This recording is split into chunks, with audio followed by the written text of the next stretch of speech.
ngapain sih siang olahraga? Nanya. Ini lagi corona, jadi kan banyak olahraga. Panas ya. Ya ntar kulit lo yang hitam adanya. Yang penting gua sehat. Aduh, lapar juga ya. Capek juga nih muteran komplek 24 kali. Aduh, gue pengen beli makan. Gue udah duit gak ya? Gue kan udah 2 bulan di PHK.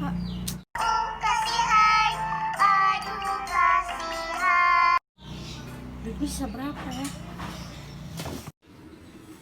Ada duit nggak ya? Sebelah sini dulu, biasanya ada duit nih. Ah, nggak ada. Nih, mana? Kok duit? Aduh, adik gua ini. Mana duit gua? Kayak mana gua mau makan?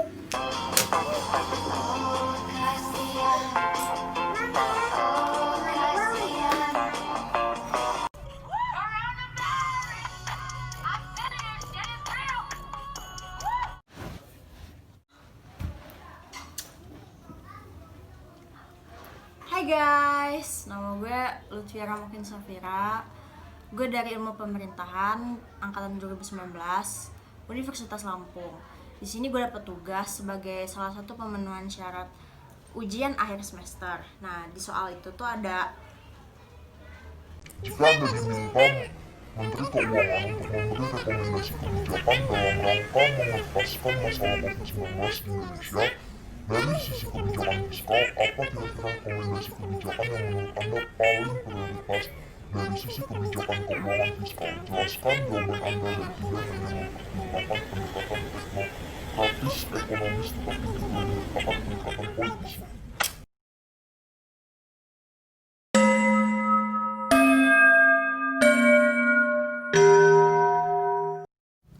Jadi tadi kan disuruh kasih rekomendasi menurut pendapat kita tentang kebijakan-kebijakan yang bisa kita prioritaskan, tetapi dilihat dari sudut pandang fiskal. Nah, kalau dilihat dari pengertian kebijakan fiskal sendiri, kebijakan fiskal itu adalah kebijakan pemerintah dalam mengelola keuangan negara, di mana dengan mengontrol pemasukan dalam bentuk pajak atau pengeluaran pemerintah untuk mempengaruhi pengeluaran agregat dalam perekonomian.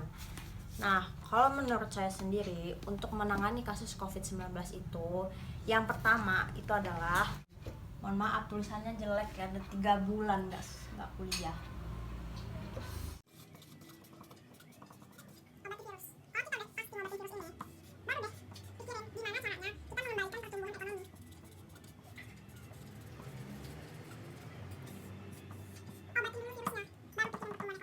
Dilihat kan, obati dulu virusnya, baru kita memikirkan pertumbuhan ekonomi kembali.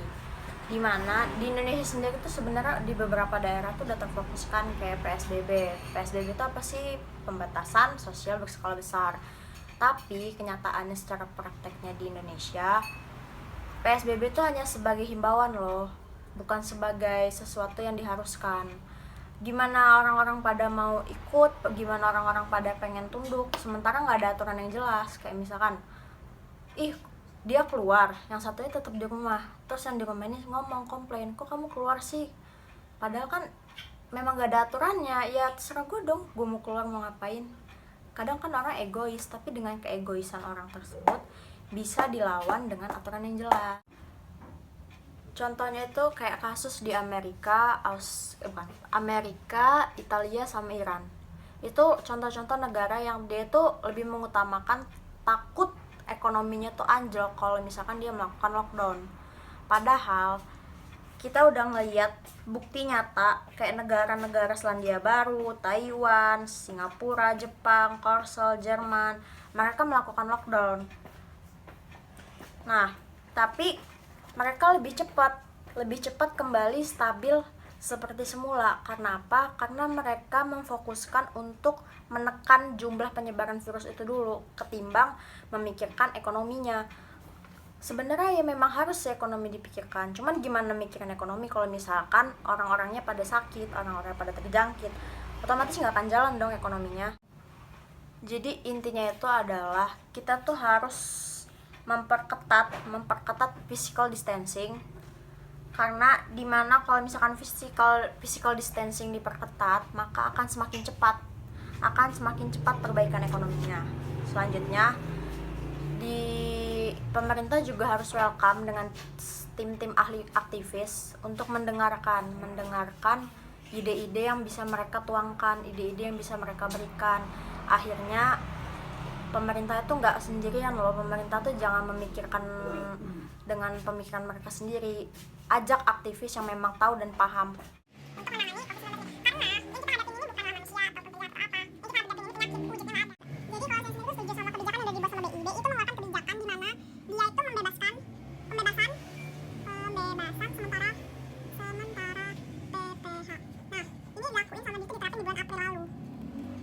Kenapa dilakukan ini?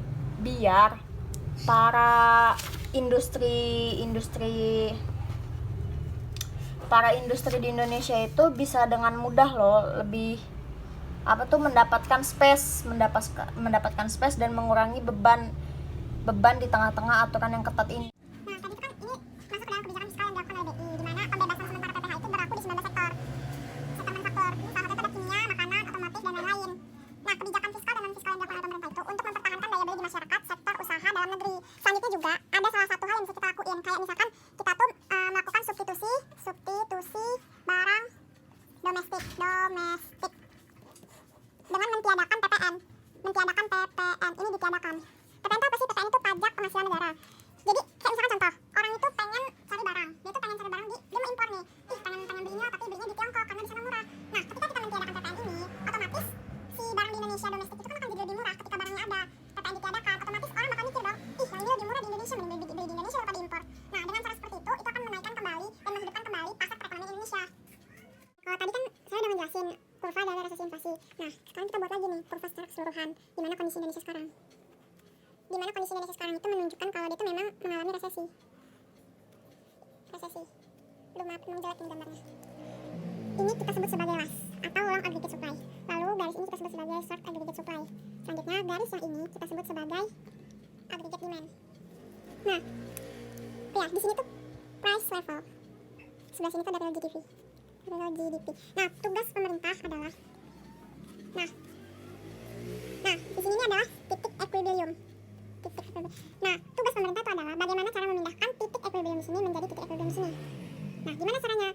Cara pertama yang bisa kita lakukan, pemerintah bisa lakukan ialah coba di sini itu dengan satu menurunkan pajak.